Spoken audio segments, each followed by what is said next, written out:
Ballottaggi, siamo al pronti partenza. Il via domenica e lunedì, quando si voterà in 7 comuni del Veneto. Oltre a Treviso ci sono San Donà e Martellago nel veneziano, Bussolengo, Sona e Villafranca nel veronese e Piove di Sacco nel padovano. L'aria si taglia a fette, l'atmosfera si scalda, l'attesa brucia. E allora vediamo chi corre e dove. A San Donà lo scontro è tutto tra l'alfiere del centrosinistra, Andrea Cereser, e quello del centrodestra, Gian Silvio Contarin, che deve recuperare lo svantaggio di 16 punti e mezzo del primo turno.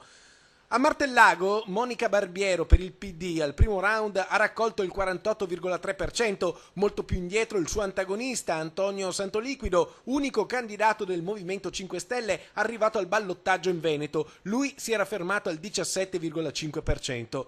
La provincia scaligera è quella che conta più comuni alla prova del fuoco. A Bussolengo il centrodestra è in vantaggio. Massimo Girelli al primo turno è arrivato al 42,1%, mentre Maria Paola Boscaini per il Partito Democratico riparte dal suo 16,5%.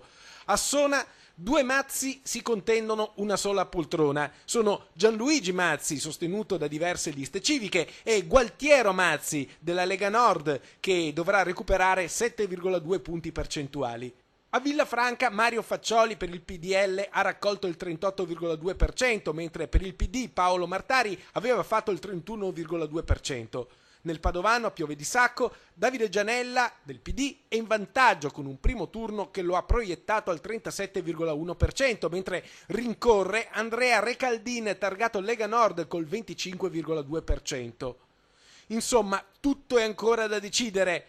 Il ballottaggio non è il secondo tempo di una partita, è un nuovo match e allora vincano i migliori, perché in Italia di migliori ce n'è bisogno.